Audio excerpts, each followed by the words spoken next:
है तो लाइव आके दिखाओ। तो किसी के बोलने से, किसी के भौंकने से निशा भगत काम नहीं करती जी, है। जी, ये चीज़ तो और मैं सनातन एकता की बात कर रही हूँ। गिरजाघर के दलालों में बौखलाहट हो गई है, ज़मीन माफियाओं में बौखलाहट हो गई है। ऐसे में सूचना मिली थी मुझे कि 2 मुसलमानों को हायर किया गया है मुझे मारने के लिए अजय तिर्की के द्वारा।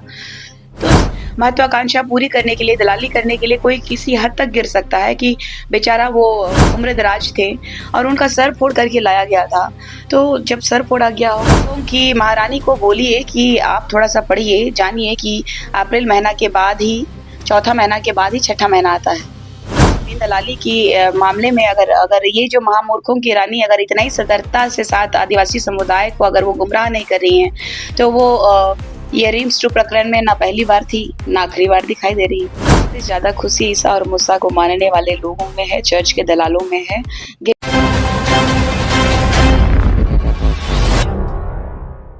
दिन पहले निशा भगत का जेल जाने वाला मामला काफी ज्यादा सुर्खियों में था। आपको बता दें इस वक्त हमारे साथ निशा भगत है, सीधा जुड़ेंगे, जानेंगे आखिरकार क्या मामला था। ये विवादित जमीन का मामला सामने आया था। सीधा हम जानेंगे निशा भगत से ही कि आखिरकार ये मामला क्या था, किस प्रकार से उन्हें जेल भेजा गया, फिर जेल से वो बाहर आ गई। ये अभी फिलहाल ये अफवाही है। निशा भगत इस वक्त हमारे साथ मौजूद है। निशा भगत अभी जेल में नहीं है, फिलहाल हमारे साथ मौजूद है, हम बात करेंगे।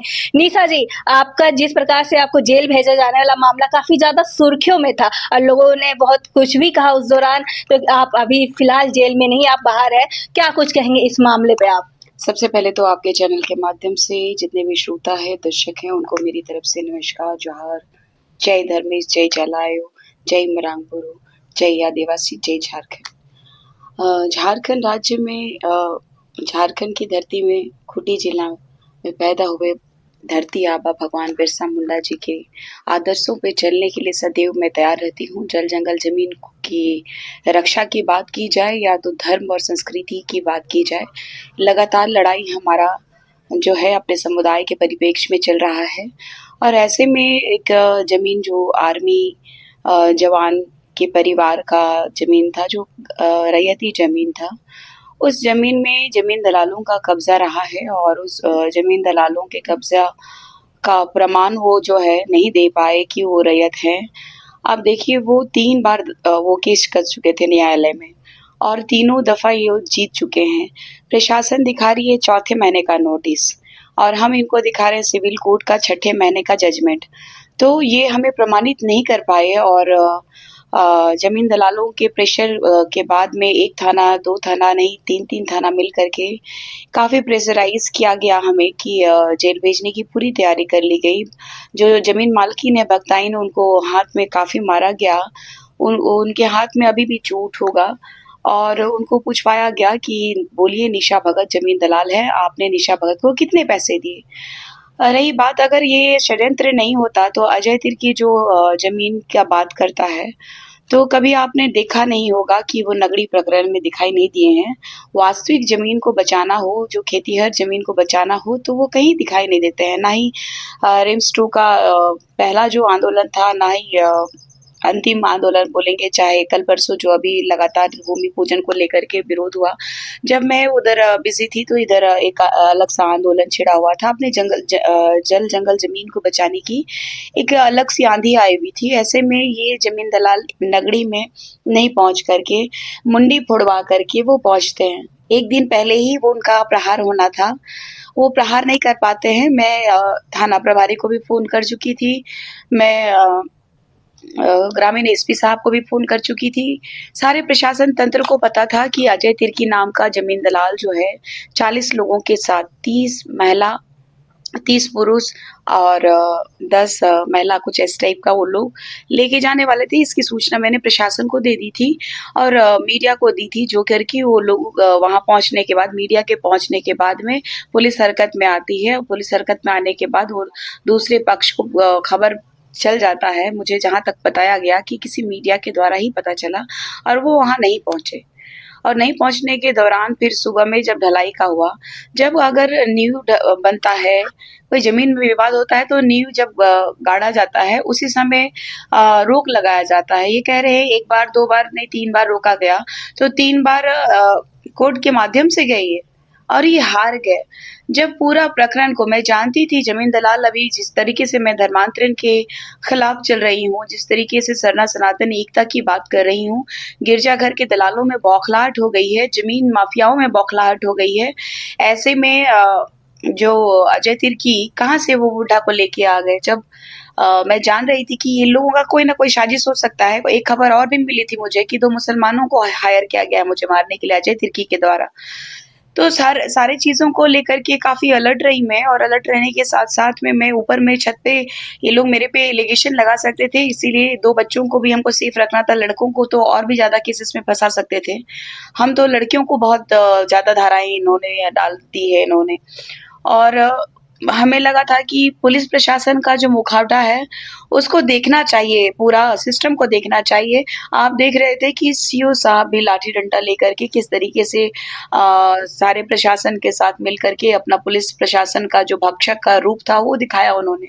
तो ये प्रश्न चिन्ह बनता है कि कहाँ से मुंडी फोड़ करके वो बुड्ढा आ गया, जो कि बुजुर्ग व्यक्ति पे मुझे बहुत दया आई कि कोई भी अपनी महत्वाकांक्षा पूरी करने के लिए, दलाली करने के लिए कोई किसी हद तक गिर सकता है, कि बेचारा वो काफ़ी उम्र-दराज थे और उनका सर फोड़ करके लाया गया था। तो जब सर फोड़ा गया होगा तो किस सर्कमस्टेंसेस में फोड़ा गया होगा, षड्यंत्र के तहत, ये कल्पना से परे है हमारे लिए। हम लोग आर-पार की लड़ाई लड़ना जानते हैं, हम लोग झूठ और सच के बीच में सच को चुनना पसंद करते हैं। हम लोग हमारी लड़ाई जो है लगातार आप लोगों को दिख रही है। लाख कोशिश कर रहे हैं लोग कि छुपा देने का, अगर मीडिया नहीं होती, आपके जो सगे-संबंधी दोस्त जो हैं, अन्य चैनलों की अगर मीडिया नहीं होती तो शायद मुझे जेल भेज दिया गया होता। हमारी आवाज़ को दबाया नहीं जा सका। और इसका परिणाम ये भी कि आर्मी जवान को भी छुट्टी मिल गई, और वो भी काफ़ी, आर्मी के पदाधिकारी भी काफ़ी एक्टिव हो गए।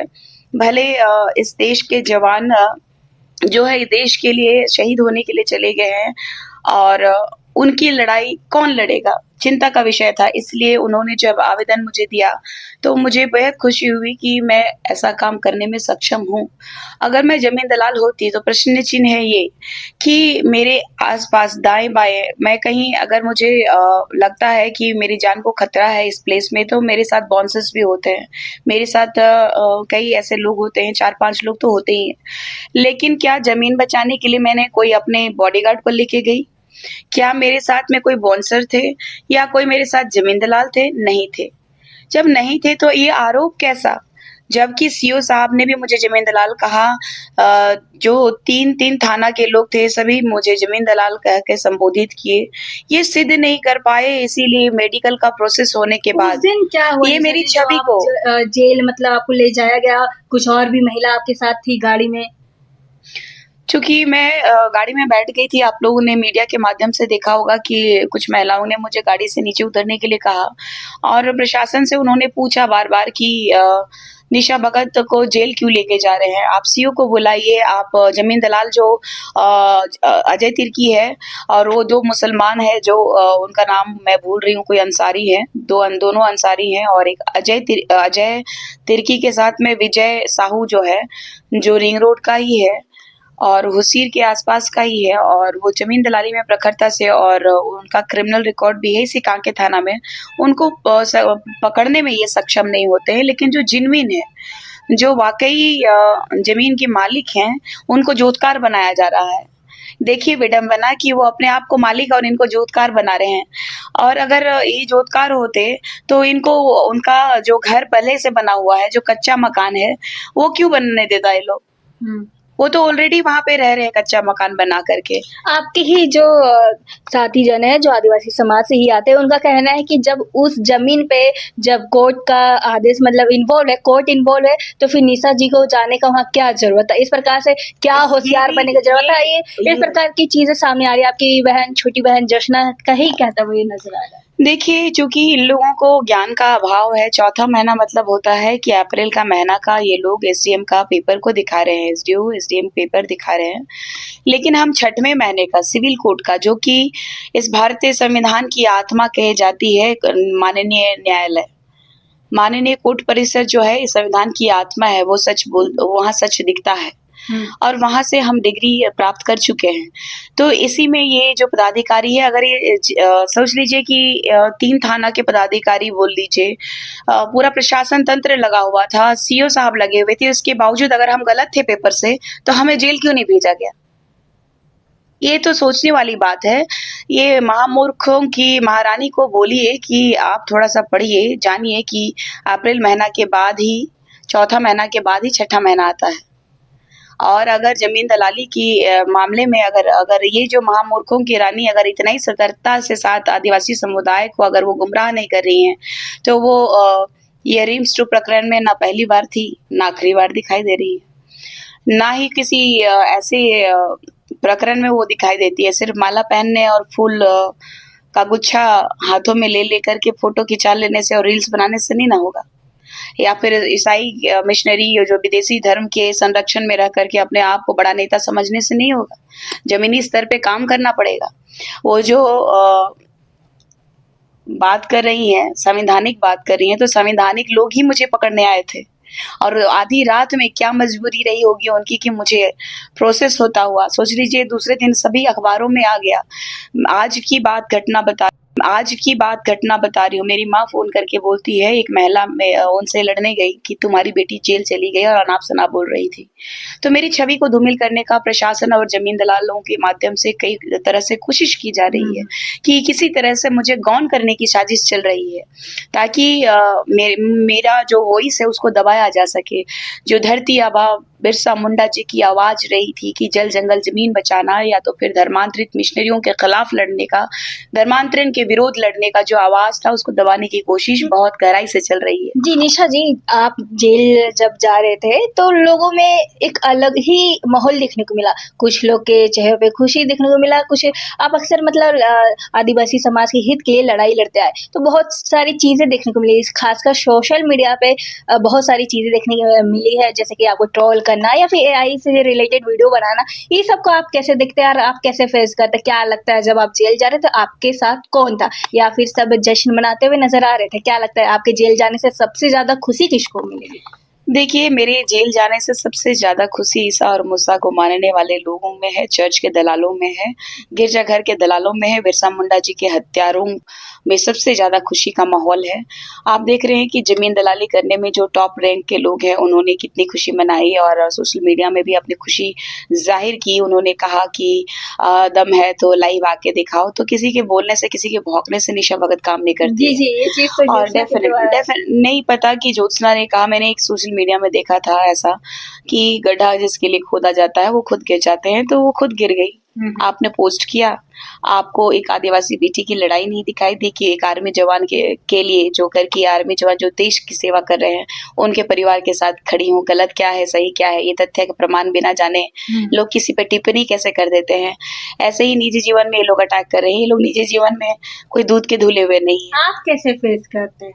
देखिए, चूँकि मैं भी एक लड़की हूँ और एक लड़की के लिए उसके चरित्र पे प्रहार करना, या तो फिर एक आदिवासी महिला जो कर की बेहद इस देश के मूल मालिक जो है कि बेहद ही बुनियादियों से जो पिछड़ा हुआ लोग जो है, बिना मिनिमम मतलब रिसोर्सेज़ नहीं है। आप देख सकते हैं, मेरा पूरा घर भी आप दिखा सकते हैं कि मैं किस परिस्थिति में रह रही हूँ। आप कहेंगे कि ऋषा भगत जी, आपके माता-पिता का घर तो आलीशान बिल्डिंग है, लेकिन कुछ त्याग करने पड़ते हैं धर्म की लड़ाई में, या तो संवैधानिक लड़ाई जो हमारी चल रही है, जान-माल का जो खतरा है, परिवार को मैं नुकसान नहीं पहुँचाने दे सकती, इसीलिए मैं यहाँ पे रहती हूँ और काफ़ी मुश्किलों का सामना करती हूँ। लेकिन जब आलोचनाएँ देखती हूँ, मैंने कभी ज्योत्सना केरकेटा के चरित्र के बारे में नहीं कहा। मैंने उनसे जाति प्रमाण पत्र माँगा, उन्होंने अपने बारे में मुंडा बताया, उन्होंने अपने बारे में उरांव बताया, उन्होंने नागवंशी बताया। वो तय करे ना, जनता को ये बताए कि वो कौन है, उनके पिता कौन से कुल से। मुझे मेरी माँ के बारे पूछते, कभी मेरे पिता के बारे पूछो, कभी मेरे पिता पर के ये बारे चीज पूछो। जैसे कि कभी आपको आप बोल रहे हो उन बाकी लोगों को जमीन दलाल वगैरह, आपको आरएसएस का दलाल बताया जा रहा है, जमीन दलाल बताया जा रहा है, आखिरकार क्या है, आप क्या है? देखिए, चूँकि सभी को पता है, पूरा झारखंड ही नहीं, कई ऐसे अगल-बगल राज्य हैं जिनको पता है कि एक संघर्ष का दौर चल रहा है, आदिवासी अस्मिता की लड़ाई चल रही है। और लास्ट में जेल के में थी और आदिवासी समुदाय के फेवर में, हमारा जो समुदाय है उसके फेवर में हमने आवाज़ उठाई, आंदोलन किया। मुझे जेल कैंप पार्टी ने जो डुमरी के विधायक हैं, जेल कैंप पार्टी के सुप्रीमो ने मुझे पार्टी से निकाल दिया। उसके बाद मेरा किसी भी पार्टी से किसी भी तरह का संपर्क नहीं है कि वो मुझे कह सकते हैं कि मैं इसी पार्टी की हूँ। मुझे आमंत्रण मिलता है सभी पार्टियों से, ऐसा नहीं है कि नहीं मिलता है, कईयों को पोस्ट करती हूँ, लेकिन डिलिस्टिंग की बात करेगा, अगर कांग्रेस बात करती है तो मैं डिलिस्टिंग का समर्थन करूंगी। मैं पप्पू जो है इस देश का प्रधानमंत्री, उनका मैं समर्थन करूंगी। लोगों को कभी कभी गुमान हो जाता है सोशल मीडिया में, देखिए ना कॉकरोच पार्टी का क्या हुआ।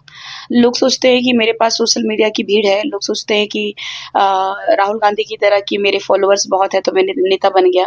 अगर फॉलोअर्स बहुत रहने से प्रधानमंत्री नहीं बनते वो क्या?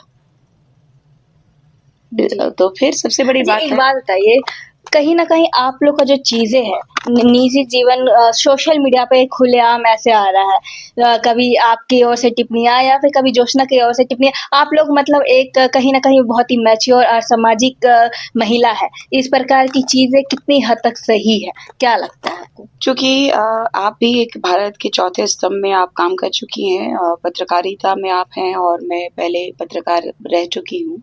हमारा स्वभाव क्या है आप भी समझती हैं, पत्रकारों का स्वभाव क्या होता है। लेकिन जब अपने जल-जंगल ज़मीन की लड़ाई में अपने मेरे जो गुस्सा रूप को मुझे जो देख रहे हैं, ये मेरा समाज को जो प्रताड़ित कर रहे हैं, तो उसके लिए जो वेदना है वो दिखाई देती है। लेकिन मैंने कभी किसी बहू-बेटियों के लिए मैंने अभद्र टिप्पणी नहीं की, और अगर जो मेरे खिलाफ में जो बोल रहे हैं तो मैंने कटाक्ष किया है। मेरी तरफ से पहले से नहीं, आपने देखा मैंने फ़ोटोज़ भी दिखाए। जो अपने आप को स्वच्छ छवि के बोलने वाले लोगों का मैंने कुछ फ़ोटो दिखाया जो कि सनातन लड़कों के साथ ही रंगरलिया मनाते हुए। तो सबसे बड़ी बात है कि जो मंदिर जाते हैं, मंदिर का विरोध करते हैं। जो चर्च की बात फ़ेवरेबल कर रहे हैं, दैट मीन्स कि वो अंग्रेज़ों का सपोर्ट कर रहे हैं, और ये भारत देश में धर्मनिरपेक्षता की जो बात कर रहे हैं, अपने धर्म की पहले रक्षा कर लो, उसके बाद में तुम धर्मनिरपेक्षता की बात करना। जी, आप अभी रंलिया मनाते वाली जो बात आपने कही है, कहीं न कहीं वो चीज़ें जो आप बोल रहे हैं कभी किसी और चीज़ों से नाम जोड़ा जाता है, कभी किस चीज़ें से इस प्रकार की चीज़ें आप ला रहे हैं, नहीं, तो आप क्या थोड़ा लगता है? क्लेरिफ़िकेशन दीजिए कि किस चीज़ से नाम जोड़ा जाता है? वो लोग तो मेरा छिछल-अदर करने के लिए जो कि कहा जाता है ना, चर्च में जो पवित्र यीशु मसीह के बारे में ये लोग कहते हैं। ये चर्च में रहते हैं तो पाप स्वीकार कर लेते हैं। मतलब इन लोगों के धर्म में है कि कितना भी पाप करो और पाप स्वीकार तो करते जाओ। दोस्त भी तो वो चीज़ हो सकता है। देखिए दोस्त हो सकते हैं, तो दोस्ती के नाम पे मैंने ज्योत्सना का चरित्र पे तो नहीं कभी सवाल उठाया। हालाँकि मैंने उनके तक बात पहुँचाया है कि कब वो कब कहाँ-कहाँ गई हैं, क्या है, सारी जानकारी है मुझे भाई। जानकारियाँ रखते हैं हम भी। मतलब कहीं न कहीं आपका ये कहना है कि देखिए आदिवासी समाज के लिए दिखाती है बट कहीं और किसी और धर्म के साथ मतलब उनका घूमना-फिरना। देखिए मैं उसके निजी जीवन पे नहीं जाना चाहती, अभिव्यक्ति की स्वतंत्रता है, और हुँ। मूर्खों के साथ बहस करना मुझे लगता है समाज को दिग्भ्रमित करना है। और मुझे जहाँ तक लगता है कि समाज के परिप्रेक्ष्य में जितना हो सकता है मैं अपनी बातों को रख पाऊँ, और समाज को जब उसने छलने का काम किया था, उसने खुद लिखा। उसने खुद कहा था कि मैं गलती से मुंडा की जगह उरांव लिख दी, तो उरांव का खतियान कहाँ से आया? और उस उरांव का खतियान से जनरल को ज़मीन बेचा हुआ है। तो इसकी तह तक हम लोग जा रहे हैं। इसके तह तक हम लोग जा रहे हैं, और हम लोग इसके तह तक जाकर के आदिवासी समुदाय का जो हक और अधिकार है, उसको बिल्कुल भी इन ज़मीन दलालों के माध्यम से हम लोग उनको तहस-नहस जो उन्होंने किया है, वापस उनके हलक में डाल के उनको वापस ज़मीन दिलाने का काम करेंगे।